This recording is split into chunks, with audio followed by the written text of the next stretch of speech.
अस्सलाम वालेकुम guys.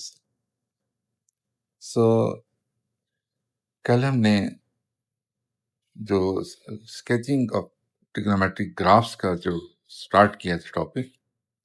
So guys आपको मैंने बताया था सबसे पहले कि हमने जो कॉन्सेप्ट दिया था आपको उसमें हमने बताया था कि साइन एक्स का ग्राफ क्या होता है, ठीक है? और कॉस एक्स का ग्राफ कहाँ से शुरू होता है और कैसा ग्राफ होता है, और इसी तरह अब tan आएगा तो उसका भी ग्राफ मैं आपको दिखाऊंगा। सो कल हमने ये क्वेश्चन किया था y equal sine x minus two. So guys अब उसमें सबसे पहले y equal to sine x जो है उसका ग्राफ जो है डॉटेड मैंने ड्रॉ किया। अब उसको सामने रखते हुए कि अब माइनस टू का फंक्शन क्या है। एक्चुअली किसी भी क्वेश्चन में ट्रिग्नोमेट्रिक की क्वेश्चन है, हम जब ये ट्रिग्नोमेट्रिक जो फंक्शन है इसको जब इक्वल टू जीरो पुट करते हैं, अब उससे जो गाइस की क्वेश्चन बनती है, this is called axis of the graph. यानी वो एक ऐसी लाइन होती है कि जो ग्राफ को एग्जैक्टली बैलेंस करती है, जितना उससे नीचे होता है उतना ही उससे ऊपर होता है। So this is y is equal to minus two. ये वो लाइन है which is axis of the graph, ठीक है? तो हम यहाँ तक पहुंचे कैसे हैं? ये जो y is equal to sine x हमने ड्रॉ किया था, हम इसे 2 यूनिट डाउन हमने शिफ्ट किया है। तो जो -1 पे पॉइंट था y इक्वल टू -1 पर, वो -3 पे आ गया। जो 0 पे था वो -2 पे आ गया। ये 2 0 पे थे, ये भी 0 पे है, ये 3.0 के हैं, ये -2 पे आ गए। और जो y इज इक्वल टू 1 पे है पॉइंट, वो y इक्वल्स टू -1 पे आ गया। सो साइन x का पूरा ग्राफ 2 यूनिट्स डाउन इसने मूव किया, यानी -2 हुआ। अगर +2 होता तो ये ग्राफ ऊपर शिफ्ट होता, अपवर्ड्स। सो आज हम एक और पार्ट है करने लगे हैं, इंशाल्लाह आपका कॉन्सेप्ट और ज्यादा। सो आज हमने इस क्वेश्चन में क्योंकि पार्ट्स ज्यादा, सो हमने 3 पार्ट्स आपके लिए चूज किए हैं, ए, ई एंड आई, ठीक है? अभी हम ई पार्ट करेंगे। सो गाइस हमने ये मैंने आपको एक्सप्लेन किया कि कैसे हमने y is equal sine x को y is equal sine x minus to में कन्वर्ट किया। सो जो बेस है वो यही है, y is equal sine x. अब उसमें जो एडिशन सब्ट्रैक्शन जो भी होती है, हम उसको सामने रखकर उस ग्राफ को उसमें कन्वर्ट करते हैं। इंशाल्लाह हम अब नेक्स्ट पार्ट करने लगे हैं, तो उसके लिए भी हम ऐसे ही करेंगे। सो सो गाइस ये क्वेश्चन है y is equal 3 times cos x minus 1। अब सबसे पहले हम y is equal to cos x है उसका ग्राफ, इसका स्केच है हम ऊपर बना चुके हैं। ये y इज इक्वल टू ये cos x का ग्राफ, इसी की बेस पर गाइस अब सबसे पहले हम ये cos x माइनस 1 में इसको कन्वर्ट करेंगे, यानी 1 यूनिट डाउन उसको शिफ्ट करेंगे और फिर उसको 3 टाइम्स करेंगे, सो 3 से मल्टीप्लाई करेंगे। okay? गाइस हम ऐसा भी कर सकते हैं कि अगर इस ब्रैकेट को ओपन कर लें तो 3 टाइम्स cos x माइनस 3, यानी cos x के ग्राफ को 3 टाइम्स करके उसको 3 यूनिट्स नीचे डाउन शिफ्ट कर लें, वो भी पॉसिबल है। ये हमारी अपनी चॉइस है। सो गाइस आप हम ड्रॉ करते हैं इसको, स्केचेस का। सो गाइस मैंने एक छोटी स्केल लेकर 30 की, मैंने इसको 0 to 360 एक्स एक्सिस पर पॉइंट्स मार्क करती है, and on Y axis this is 1 2 3 and this is 4, and on negative side this is -1, this is -2, -3, -4।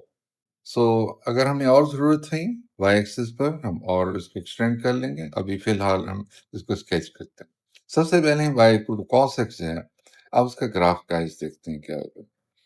हमें मालूम है कि वाई है और कॉस एक्स 0 पर उसकी वैल्यू 1 होती है, और 60 पर इसकी वैल्यू 0.5 होती है, 0.5, और 90 पर 0। ओके, और 120 पर गाइस कॉस्ट है -0.5 होता है। 180 पर इसकी वैल्यू -1 होती है। 210 पर फिर ये थर्ड क्वाड्रेंट आता है, इसमें भी -0.5 होती है। और सॉरी 240 पर -0.5 होती है, और 270 पर 0 होता है। सो 300 पर गाइस इसकी वैल्यू है कॉस्ट की 0.5 होती है। फोर्थ क्वाड्रेंट है, और 360 पर 1। सो इसका जो ग्राफ है, तो कॉस्ट ग्राफ, वो हम स्केच कर, हम कॉस्ट का जो ग्राफ है वो तो बनाएंगे डॉटेड, और जो एक्चुअल ग्राफ है वो हम बनाएंगे सॉलिड। करना शुरू हो गया। सो गाइस, हमने ये y से cos x का ग्राफ जो प्लॉट किया है डॉटेड, क्योंकि ये हमारा क्वेश्चन इससे आगे है। क्वेश्चन क्या है? y is equal to 3 times cos x minus 1। मैंने आपको दो ऑप्शन बताई हैं कि अगर ये ब्रैकेट ओपन कर ले तो ये बन जाता है 3 cos x माइनस 3। तो 3 टाइम्स cos x माइनस 3। सो अब जो फाइनल ग्राफ होगा वो हम सॉलिड बनाएंगे, वो डॉटेड नहीं होगा। अब इसको 3 टाइम्स करना है। अब वो कैसे करना है? 3 टाइम्स कैसे होगा कि जो 1 यानी ग्रेटर देन 0 या लेस देन 1 0 जो वैल्यूज हैं, पॉजिटिव या नेगेटिव, वो 3 से मल्टीप्लाई हो जाएंगे। ठीक है, 1 जो है इट विल बी 3, 3 1 जा 3, और जो -1 पे पॉइंट है गाइस, ये हो जाएगा 3, ये -1 -3 पे चला जाएगा, और जो 1 पे है आपको वो बता चुका हूँ, वो 3 पे चला जाएगा। ठीक है, और मैंने आपको एक और चीज बताई थी गाइस कि किसी भी फंक्शन में अगर हम ट्रिग्नोमेट्रिक से पार्ट है उसको इक्वल टू 0 पुट करें, तो जो रिजल्टिंग इक्वेशन है उससे हमें एक्सिस ऑफ द ग्राफ मिलती is axis of graph. So guys, axis of graph जो है वो हम ड्रॉ कर देते हैं।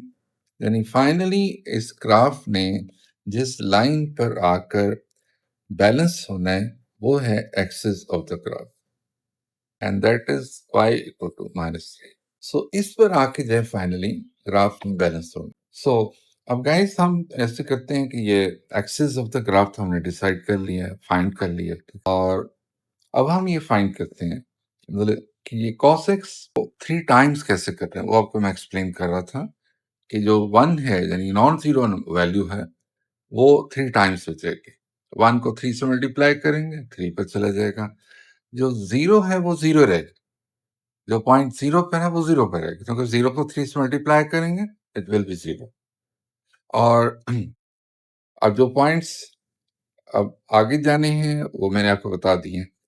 सो अब हम इसको जो है दोबारा से ज्वाइन करेंगे। सो गाइस, अभी हमने जो ये ग्राफ जो स्केच किया है, ये जो cos x का ग्राफ है जो मैंने पहले स्केच किया था, उसको हमने 3 टाइम्स किया है। ये जो फंक्शन से नंबर मल्टीप्लाई होता है इसे कहते हैं एम्पलीट्यूड। ये आपको मैंने एक्सप्लेन किया हुआ है कॉन्सेप्ट में। 3 टाइम्स हमने ग्राफ को जो पॉजिटिव वैल्यू थी वो 3 टाइम्स अबव चली गई। ठीक है, और ये 2 वैल्यूज, और जो नेगेटिव वैल्यू थी -1 वो 3 टाइम्स डाउन यानी डाउनवर्ड चली गई। और जो 0 पर वैल्यूज हैं, जहां cos 0 है, वो एज इट इज रही, क्योंकि 0 को 3 से मल्टीप्लाई करें तो 0 रहता है। okay? Now it is the graph of 3 y is equal to 3 cos x। अब हमने जाना है इस तरफ, 3 cos x से 3 माइनस कर देंगे इस, यानी इस y is equal to cos 3x का जो ग्राफ है, इस पूरे ग्राफ को हमने 3 यूनिट्स डाउनवर्ड्स मूव करना है। okay? यानी ये जो पॉइंट है लास्ट जहां मैं मार्क कर रहा हूं उसको, ये 3 डाउन मूव करेगा तो ये आ जाएगा एक्स एक्सिस पर, और जो लेफ्ट का एंड पॉइंट है, स्टार्टिंग पॉइंट, ये 3 यूनिट्स डाउन मूव करने के बाद ये आ जाएगा ओरिजिन पर। और y is equal to -3 line पर है पॉइंट, लोएस्ट पॉइंट। अब ये है ये 3 यूनिट्स डाउन मूव करेंगे गाइस, ये आ जाएगा इस y इज इक्वल टू 3 -3 से 3 यूनिट्स डाउन, ये लोएस्ट पॉइंट होगा। अब हम एक्चुअल ग्राफ से गाइस, अब वो हम प्लॉट करेंगे। हम्म? और हम उसके जो पॉइंट्स है वो मार्क कर लेते हैं, फाइनल पॉइंट्स हैं वो हम ग्रीन से मार्क करते हैं। और चूंकि अब हम -3 कर रहे हैं, तो जो 0 पर गाइस पॉइंट्स हैं वो -3 पर चले जाएंगे। सो अब ये हमारा फाइनल ग्राफ है guys. This is graph of 3 cos x -3, इसकी जो ओरिजिनल फॉर्म है 3 times cos x -1, one and the same thing. So this is how to sketch the graph on the basis of original sketch जो हमने आपको concept दिया हुआ है cos x या sin x का, उसकी बेस पर उसको देखते हुए हम कैसे स्केच करते हैं गाइस। आमतौर पे क्लासेस में ये जल्दबाजी में ये बता दिया जाता है कि बस टेबल बनाएं और प्लॉट कर लें। सो स्केचिंग और प्लॉटिंग, इन दोनों में यही डिफरेंस है कि स्केचिंग में हम बेसिक जो उसका आइडियाज हैं, कॉन्सेप्ट हैं, उसको सामने रखते हुए, जो बेसिक स्केच है उसको सामने रखते हुए, हम according to the equation, according to function, हम उसमें कन्वर्ट करते हैं। और जो प्लॉटिंग है, यानी किसी ग्राफ का ड्रॉ करना प्रॉपर, उसके लिए डोमेन भी दिया होता है और उसके लिए हम टेबल बनाते हैं, ठीक है। और इस स्केच को on the basis of important figures जो हमें पता है, इम्पोर्टेंट स्केच, उसकी बेस पर हम इसमें कन्वर्ट करते हैं। सो ये स्केच है, ओके ओके गाइस। इंशाल्लाह तो हम नेक्स्ट वीडियो में इंशाल्लाह आपसे मिलेंगे और इसका जो एक पार्ट और करके फिर हम और क्वेश्चन आपके लिए चूज करेंगे। अल्लाह हाफिज, हमारे साथ रहिए।